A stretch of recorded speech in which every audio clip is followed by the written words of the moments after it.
فلا أقسم بمواقع النجوم وإنه لقسم لو تعلمون عظيم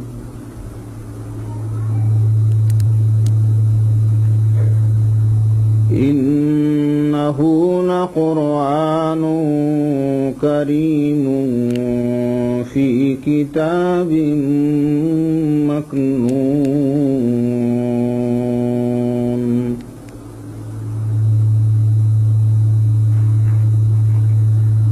لا يمسه إلا المطهرون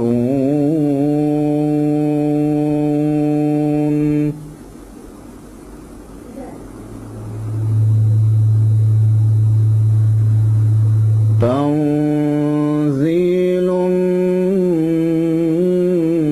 من رب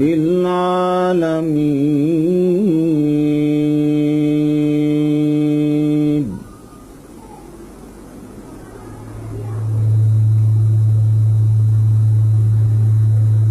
أفبهذا الحديث أنتم مدهنون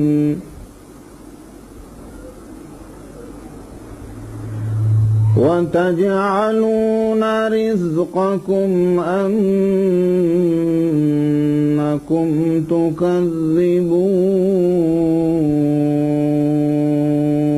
تكذبون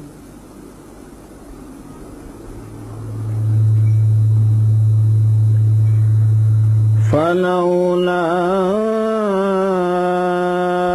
إذا بلغت الحلقوم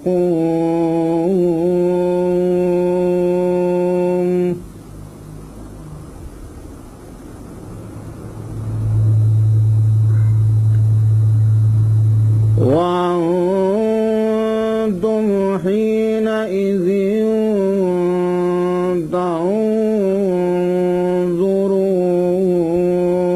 تنظرون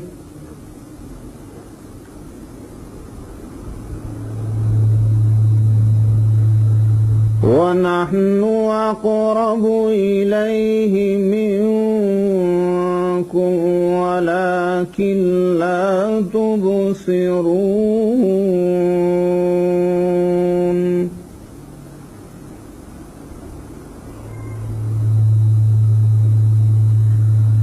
فلولا إن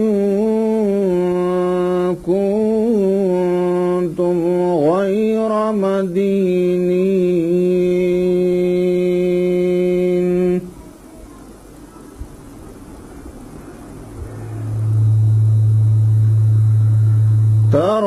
ترجعونها إن كنتم صادقين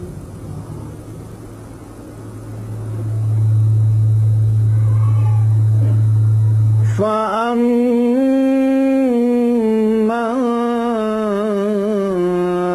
إن كان من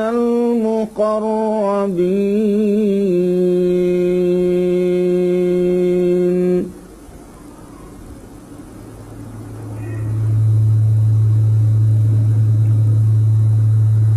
فروح وريحان وجنة نعيم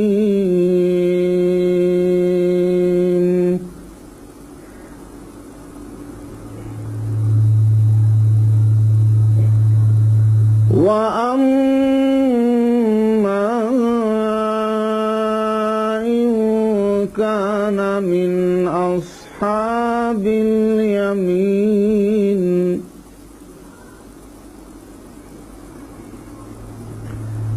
فسلام لك من أصحاب اليمين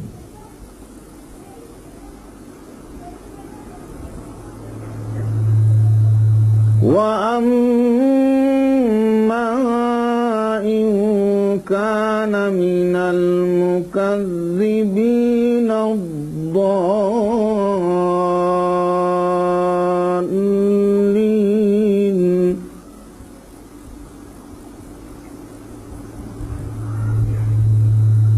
فنزل من حميم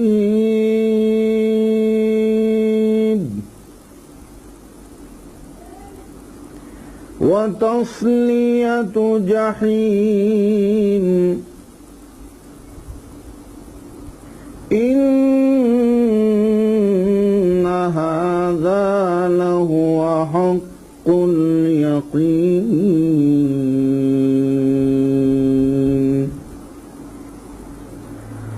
فسبح باسم ربك العظيم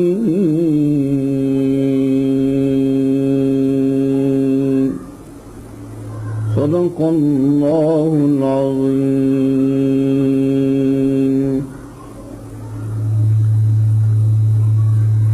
محترم حضرات و خواتین، آج کے اس اجتماع کا تعارف یہ ہے کہ بمکان جناب غلام یزدانی صاحب انجینئر حال مقیم سعودیہ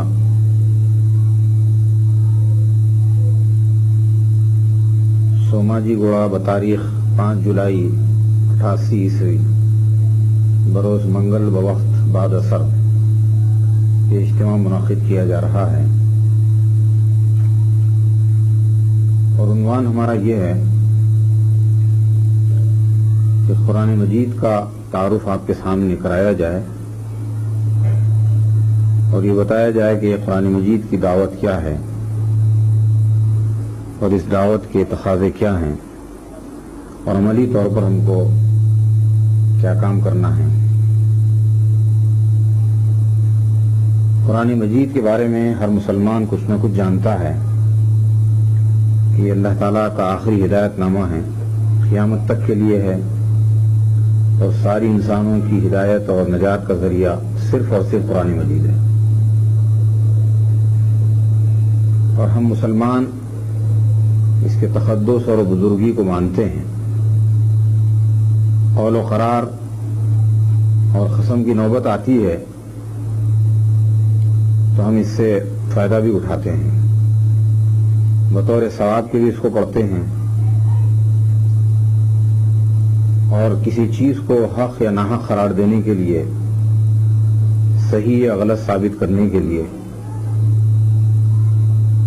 اسی سے ہم دلیل لاتے ہیں، اور یہی واحد کتاب ہے جو دنیا میں سب سے زیادہ پڑھی جاتی ہے اور اس کا سب سے زیادہ چرچا ہے، اور یہی وہ واحد کتاب ہے جو سینوں میں حافظوں کے محفوظ ہوتی ہے،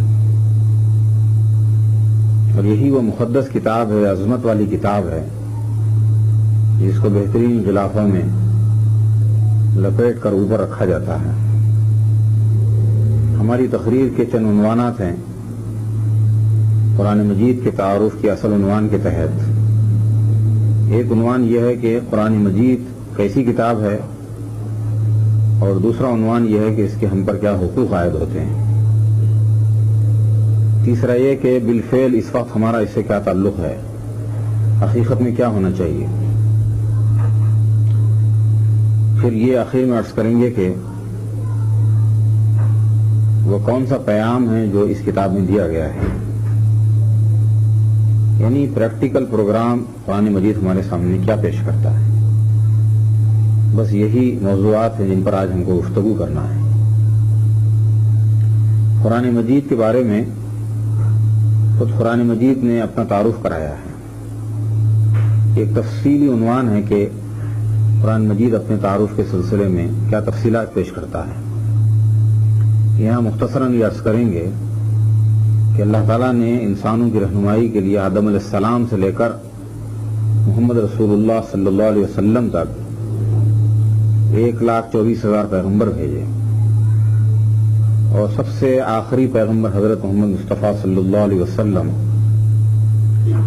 last but not the least جسے کہا جاتا ہے کہ اگرچہ کہ آخر پیغمبر ہیں لیکن مرتبے اور مقام کے اعتبار سے سب سے بڑے پیغمبر ہیں، افضل الانبیاء، امام الانبیاء، اشرف الانبیاء، رحمت للعالمین، خاتم النبیین آپ کو کہا گیا۔ تو خاتم النبیین کا مطلب یہ کہ آپ کے ذریعے سے نبوت پر مہر لگا دی گئی، اب کوئی قیامت تک نبی نہیں آئیں گے۔ عیسیٰ علیہ السلام بھی آئیں گے قیامت کے قریب، تو آپ کی امتی کی حیثیت سے اور آپ کے پیام کو، آپ کی شریعت کو پھیلانے کے لیے آئیں گے۔ جیسے پیغمبر ویسی کتاب بھی آپ کو دی گئی، تورات، انجیل، زبور، مختلف صحیفے پیغمبروں کو دیے گئے، لیکن ایسی شاندار کتاب جیسے قرآن مجید ہے تو کسی پیغمبر کو عطا نہیں کی گئی۔ اس اعتبار سے ہم لوگ بڑے خوش نصیب ہیں مسلمان کہ محمد صلی اللہ علیہ وسلم کی امت میں پیدا کیے گئے، اور ایسی شاندار کتاب سے جو قیامت تک کے حالات کے لیے انسانوں کی نجات کا ذریعہ ہے وہ ہم کو عطا کی گئی۔ اس نعمت کو پہچانیں، اس کی قدر کریں اور یہ معلوم کریں کہ اس نعمت کا کیسے حق ادا کیا جائے۔ عربی میں کلام کے معنی ہوتے ہیں الکلام ما یتکلم بہ، کلام وہ ہے جو بولا جائے، جس کو لکھا جاتا ہے مجازن، یعنی غیر حقیقی طور پر اس کو بھی کلام کہتے ہیں، لیکن اصل میں کلام اس کو کہتے ہیں جو بولا جائے، الکلام ما یتکلم بہ۔ قرآن مجید کو کلام اللہ کہا گیا۔ تورات کے بارے میں خود قرآن مجید میں آپ پڑھیں گے کہ وَكَتَبْنَا لَهُ فِي الْأَلْوَاحِ مِنْ كُلِّ شَيْءٍ، تختیوں پر ہم نے فرمایا کہ كَتَبْنَا لَهُ فِي الْأَلْوَاحِ مِنْ كُلِّ شَيْءٍ، ہر چیز کی تفسیر ہم نے تختیوں میں لکھ کر دے دی۔ تو وہ لکھی ہوئی چیز ہے، اگرچہ کہ تورات کو بھی کلام کہا گیا ہے، لیکن حقیقت میں کلام وہ ہے جو بولا جائے۔ اب قرآن مجید کی عظمت اور بزرگی کا اندازہ اس سے لگائیے کہ اللہ تعالیٰ فرماتے ہیں کہ میں نے اس کو کہا ہے، میں نے اس کو بولا ہے۔ تورات اور انجیل میں حضور صلی اللہ علیہ وسلم کی پیشین گوئی تفصیل سے بتلائی گئی کہ آخری نبی آئیں گے اور اس شان کے ساتھ آئیں گے۔ تو اس میں ایک جملہ ہمارے مفسرین نے نقل کیا ہے بائبل کے حوالے سے کہ عیسیٰ علیہ السلام کہتے ہیں کہ وہ آخری نبی جو آئے گا تو اللہ تعالیٰ اپنا کلام اس کے منہ میں ڈالیں گے۔ تو خوش نصیبی ہے اس پیغمبر کی جس کے منہ میں اللہ کا کلام ڈالا گیا ہے، پھر اس ذریعے سے اس کی حفاظت کی گئی۔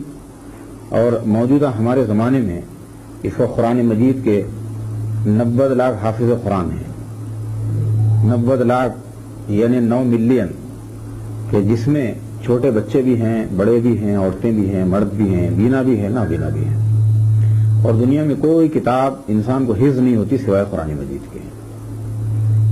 یہ ایسا معجزہ ہے، میریکل ہے کہ اس کے بارے میں بہت کچھ کہا جا سکتا ہے۔ تو غرض یہ کہ یہ وہ کتاب ہے جس کو اللہ نے زبان سے اپنی ادا کیا ہے، اگرچہ کہ اللہ تعالیٰ ہماری طرح زبان نہیں رکھتا ہے، لیکن اللہ تعالیٰ کی زبان سے کوئی چیز نکلتی ہے آخری کلام کے طور پر، ہدایت کے طور پر، تو وہ ہے قرآن مجید۔ اس سے بڑی اس کی عظمت کیا ہو۔ خود قرآن مجید نے اپنا تعارف کرا دیا ہے۔ اگر یہ سوال کیا جائے کہ یہ کتاب کس نے اتاری، کس کے ذریعے اتاری، کس پر اتاری، تو اس کا جواب آپ کو سورۃ الشعراء میں ملے گا۔ فرمایا وَإِنَّهُ لَتَنزِيلُ رَبِّ الْعَالَمِينَ نَزَلَ بِهِ الرُّوحُ الْأَمِينُ عَلَى قَلْبِكَ لِتَكُونَ مِنَ الْمُنذِرِينَ بِلِسَانٍ عَرَبِيٍّ مُبِينٍ۔ رب العالمین کی طرف سے نازل کی گئی ہے یہ کتاب۔ نازل کرنے والا کوئی معمولی آدمی نہیں ہے، رب العالمین ہے۔ اور جبریل علیہ السلام جو فرشتوں کے سردار ہیں، ان کے ذریعے اللہ تعالیٰ نے یہ کتاب نازل فرمائی، اور محمد رسول اللہ صلی اللہ علیہ وسلم کے قلب مبارک کو اس کام کے لیے منتخب کیا گیا ہے۔ بلسان عربی کی مبین، واضح عربی میں اس کو نازل کیا گیا۔ عربی زبان کی خصوصیتوں میں خصوصیت یہ بھی ہے کہ اس میں پوری کیفیت کے ساتھ کسی چیز کے دوسری زبان کے ترجمے اور مطلب کو خوبی کے ساتھ پیش کیا جا سکتا ہے۔ چنانچہ عربی زبان سے پہلے جو پیغمبر گزرے ہیں ان کی زبانیں الگ الگ تھی، جیسا کہ قرآن مجید میں آتا ہے سورہ ابراہیم میں وَمَا أَرْسَلْنَا مِن رَّسُولٍ إِلَّا بِلِسَانِ قَوْمِهِ، ہر پیغمبر کو ان کی اپنی زبان میں بھیجا۔ اس کا مطلب یہ ہوا کہ پیغمبروں کی زبان الگ الگ تھی، اور ان کی تعلیمات کو پورے ایکشن کے ساتھ، پوری حرکتوں کے ساتھ، پوری کیفیات کے ساتھ عربی زبان میں قرآن مجید میں محفوظ کر دیا گیا۔ قرآن مجید کی خصوصیت یہ بھی ہے کہ مہیمن، ریکارڈر، محافظ، پچھلی صحیح تعلیمات کو اس نے محافظ کے طور پر، ریکارڈر کے طور پر ریکارڈ کر لیا، نوح علیہ السلام کی سچی تعلیم صرف قرآن میں ملے گی، کہیں اور نہیں ملے گی۔ ابراہیم علیہ السلام، موسیٰ علیہ السلام، عیسیٰ علیہ السلام، ان کی ٹھیک ٹھیک تعلیم آپ کو صرف قرآن مجید میں ملے گی، کسی اور کتاب میں نہیں ملے گی، نہ تورات میں، نہ انجیل میں، نہ کسی اور کتاب میں، کیونکہ بائبل جو ہے اب تک تقریباً 34 مرتبہ بدل چکی ہے، خود ان کا اپنا اعتراف ہے۔ تو اب اس میں اصلی تعلیم کہاں باقی رہے گی؟ اس اعتبار سے وہ لوگ گمراہی میں، ڈارک میں ہیں، اندھیرے میں، اور ہم وہ خوش نصیب ہیں کہ واضح عربی میں قرآن مجید ہم کو عطا کیا گیا ہے، اور قیامت تک کے لیے اس سے بڑا کوئی معجزہ نہیں آئے گا۔ پیغمبروں کو مختلف معجزات دیے گئے۔ عربوں نے کہا جب قرآن اتر رہا تھا، لولا نزل علیہ آیات من ربی، لولا انزل علیہ آیات من ربی، اس پیغمبر پر کوئی نشانی کیوں نہیں اتری، کوئی معجزہ کیوں نہیں دکھاتے؟ تو اللہ تعالیٰ نے فرمایا 21ویں پارے کے پہلے رکوع میں، اولم یکفیہم انا انزلنا علیک الکتاب یتلی علیہم، کیا ان لوگوں کے لیے کافی نہیں ہے کہ جو کتاب قرآن مجید پڑھی جا رہی ہے وہ ان کے لیے بہت کافی ہے؟ اس سے بڑا معجزہ ان کو اور کیا چاہیے؟ اس سے بہتر کتاب ان کو اور کیا چاہیے؟ گویا کہ معجزہ طلب کرنے کے جواب میں یہ کہا گیا کہ سب سے بڑا معجزہ خود یہی قرآن مجید ہے۔ اس اعتبار سے اس کا معجزہ ہونا ہم ثابت کر سکتے ہیں۔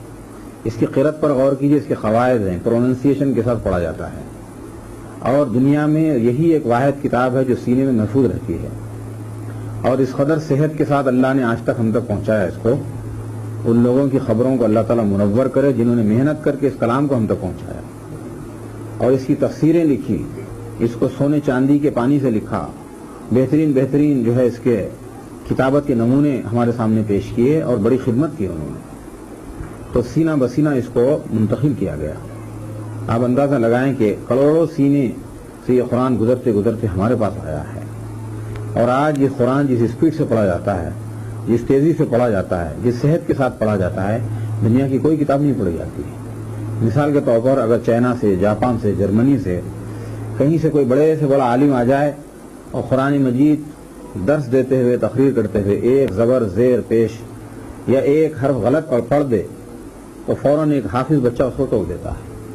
یہ دلیل ہے اس بات کی کہ اللہ تعالیٰ نے جو وعدہ فرمایا تھا کہ انا نحن نزلنا الذکر وانا لہ لحافظون، کہ بے شک ہم نے اس کتاب کو نازل کیا اور ہم ہی اس کی حفاظت کرنے والے ہیں۔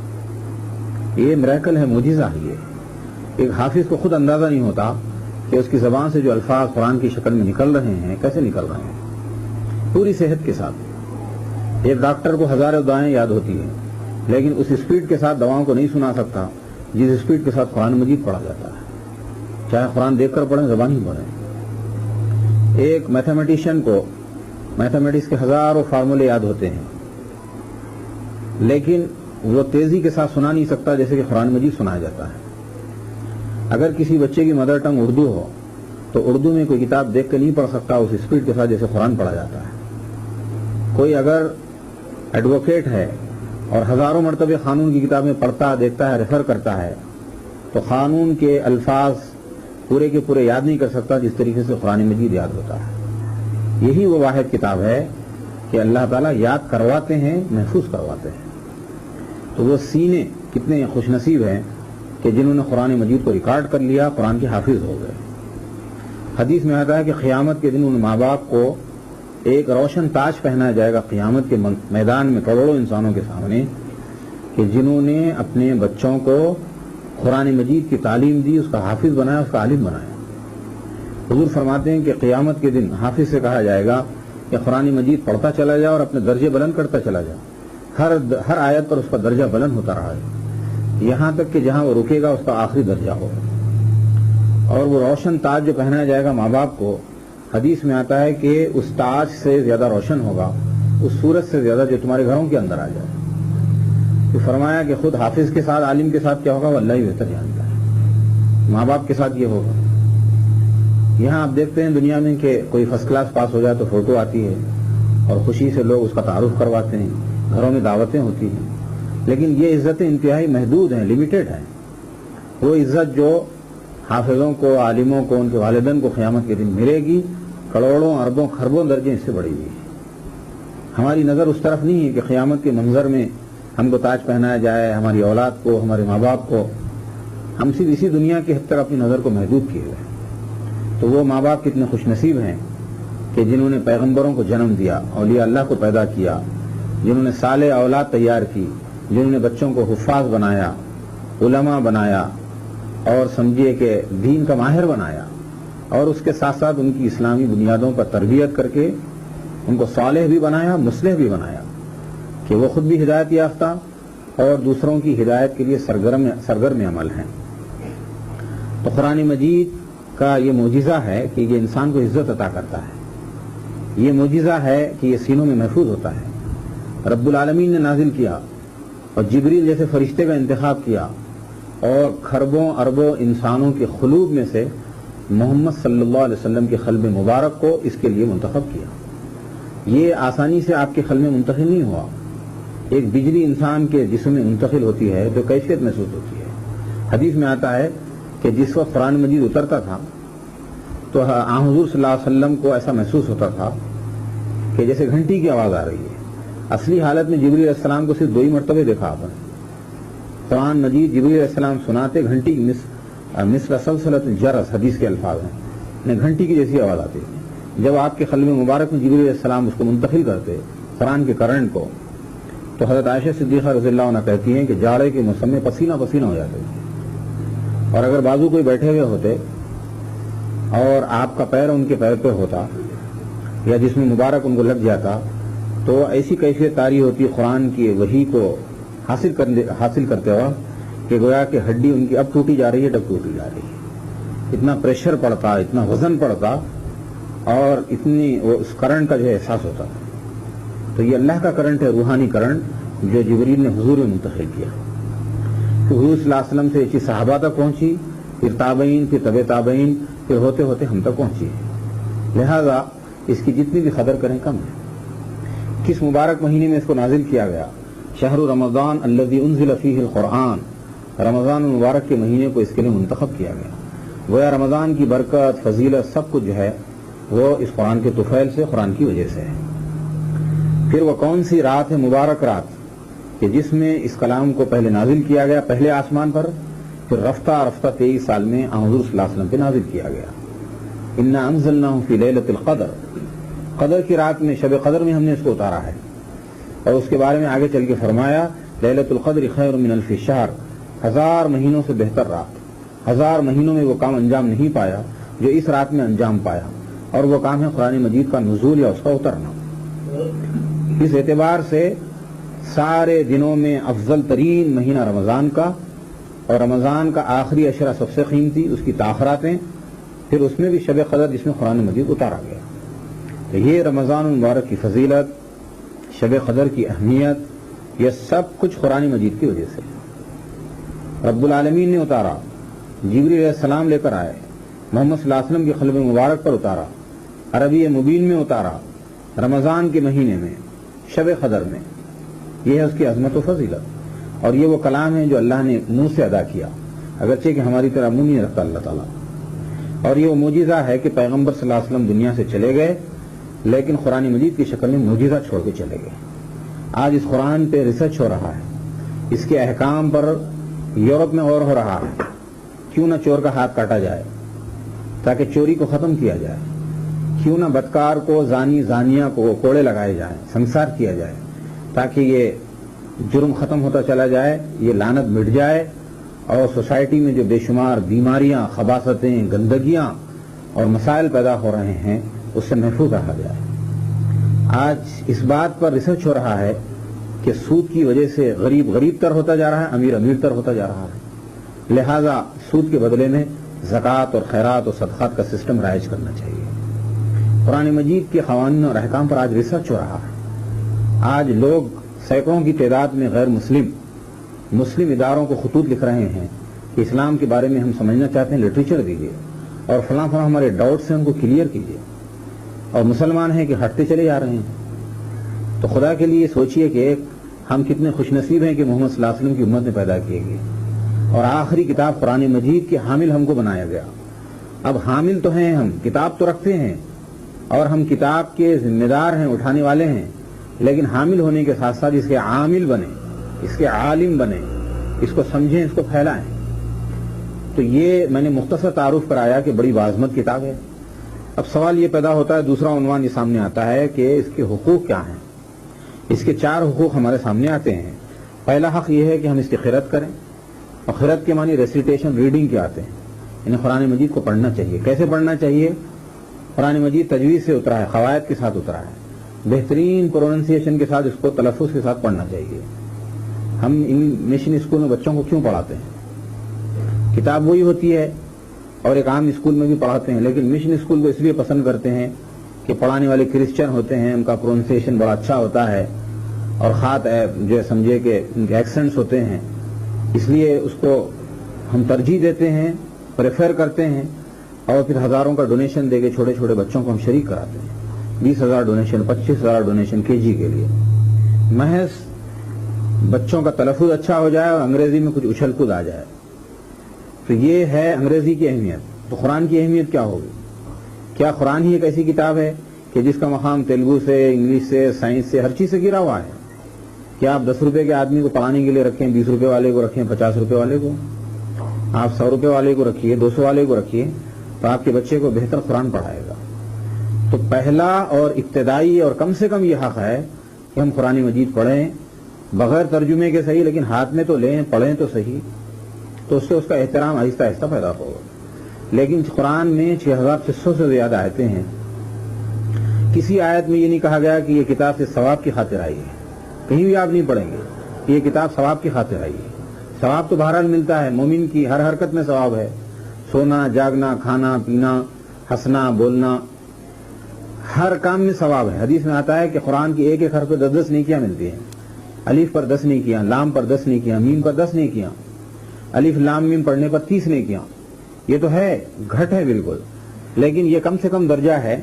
اور اس کا مطلب یہ ہے کہ قرآن مجید کم سے کم دیکھ کر پڑھو، ثواب کی خاطر پڑھو. دوسرا درجہ یہ ہے اس سے اوپر کا، وہ اس سے بھی زیادہ اہم ہے کہ اس کی تلاوت کی جائے. تلاوت کا مطلب فالو کرنا، عربی میں اس کے پیچھے پیچھے چلنا، انسٹرکشنز کو فالو کرنا جیسے کہتے ہیں.